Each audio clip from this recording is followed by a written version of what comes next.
Welcome back to my channel. कैसे हैं आप लोग, मेरी छोटी सी यूट्यूब की फैमिली। आज मेरे 10 सब्सक्राइबर्स पूरे हो गए। इसके लिए थैंक यू सो मच। मैं आप लोगों को धन्यवाद बोलना चाहती हूँ। पर आप सोच रहे होंगे 10 सब्सक्राइबर्स पर खुशी? जी हाँ, बिल्कुल खुशी, क्योंकि ये मेरे ओन सब्सक्राइबर्स हैं। क्योंकि मैंने जब यूट्यूब चैनल स्टार्ट किया था तो मैंने किसी को नहीं बताया, नॉट माई फैमिली और रिलेटिव्स को, इवन माय फ्रेंड्स जो कॉलेज फ्रेंड्स हैं, हॉस्टल के फ्रेंड्स थे, मैंने किसी को भी नहीं बताया। क्योंकि बताने के बाद ना कुछ ज़्यादा ही प्रेशर बिल्डअप हो जाता है। बार बार ऐसे ही लोग इतना रिज़ल्ट पूछते रहते हैं, क्या हुआ क्या नहीं हुआ। तो ऐसे में जब मैं सबको बताती तो एक बहुत ज़्यादा प्रेशर फील होता कि अरे सब देखेंगे तो फिर से रिज़ल्ट पूछने लगेंगे। तो इस तरह से मैंने सोचा कि अभी किसी को नहीं बताती हूँ।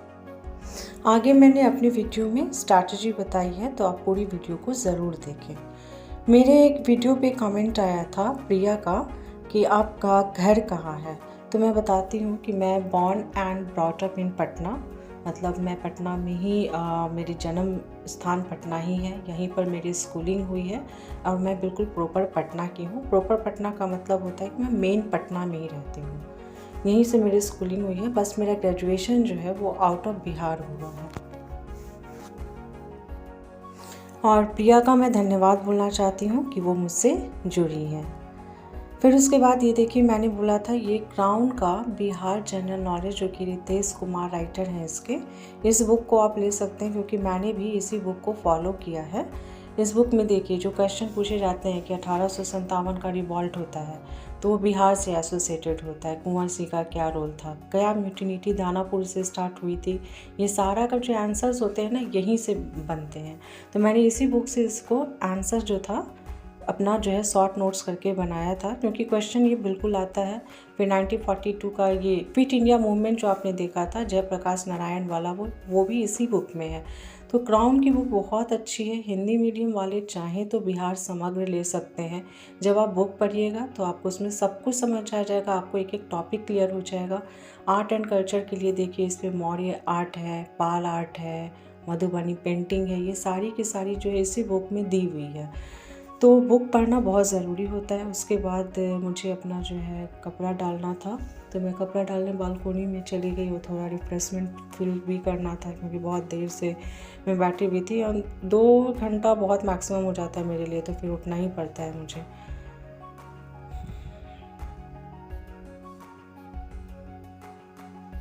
उसके बाद मैं शाम को चली जाती हूँ पार्क में अल्टरनेट डेज पे, थोड़ा सा रिफ़्रेशमेंट, टहलने के लिए, फ्रेश एयर लेने के लिए।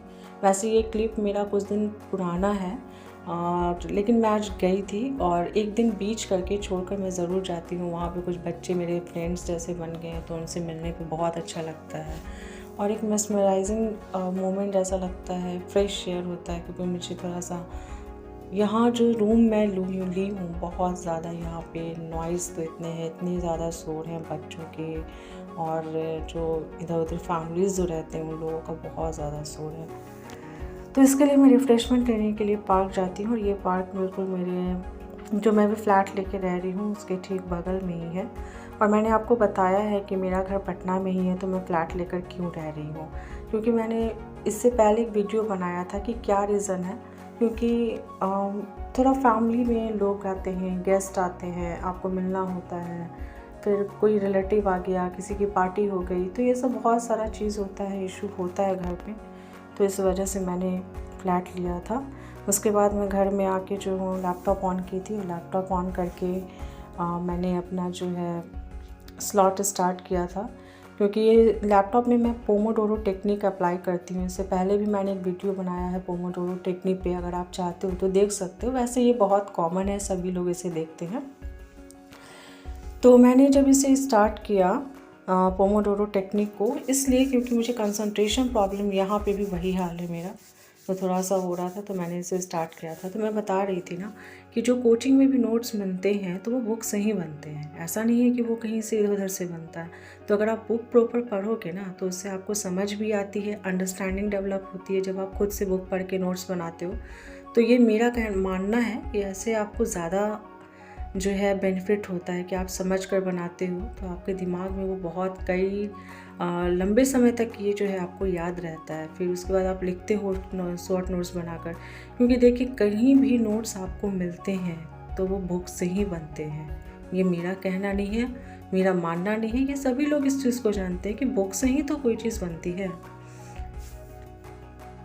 इस तरह से आप जो है 1857 का revolt, quit India movement, model कला, पटना कलम, ये सब का नोट्स आप खुद से बना सकते हो, जो मैंने पहले भी बताया है कि PYQ लेकर आप उससे भी आप अपना जो है बना सकते हो, क्योंकि इससे आपका प्री और मेंस दोनों कंप्लीट हो जाता है। जैसे मेंस में आपने पढ़ा कि 1857 का रिवॉल्ट और बिहार का क्या योगदान था, दूसरा कि कुंवर सिंह का उसमें क्या योगदान था। तो इसमें आप देखोगे कि जो प्री में भी क्वेश्चन इसके जब आएंगे तो जो म्यूटनी हुई थी, जो रिवॉल्ट हुआ था, वो कहाँ से स्टार्ट हुआ था, तो दानापुर पटना से स्टार्ट हुआ। ये इस तरह से क्वेश्चन आपका जो है वो पूछ सकता है इसमें। फिर 1942 क्विट इंडिया मूवमेंट में जयप्रकाश नारायण का आज़ाद दस्ता वाला क्वेश्चन जो है वो भी आपका मेंस में और प्री में भी पूछता है।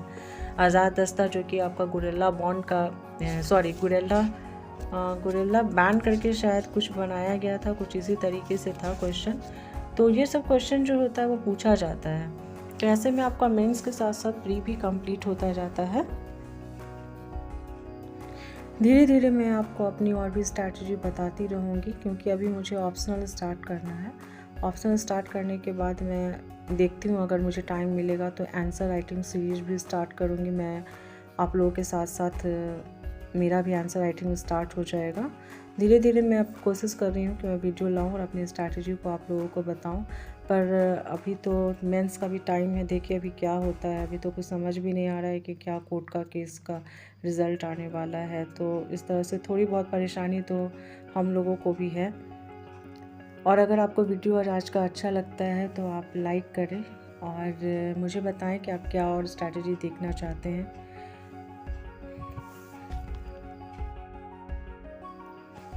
और आपका एक लाइक मेरे लिए बहुत महत्वपूर्ण है, क्योंकि इससे मैं मोटिवेटेड होंगी और फिर कोशिश करूँगी कि हाँ चलो वीडियो मैं बनाती हूँ, मैं अपनी स्ट्रैटेजी भी आप लोगों को बताती रहूँगी।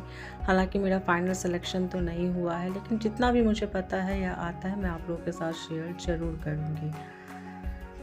तो please like, share and subscribe कीजिए और अपना प्यार मुझे देते रहिए। और थैंक यू सो मच आज के ब्लॉग के लिए। मिलते हैं फिर एक नए ब्लॉग में, एक नई उम्मीद, एक नई पॉजिटिविटी के साथ। तब तक के लिए आप अपना ख्याल रखें और स्वस्थ रहें। शुभ रात्रि।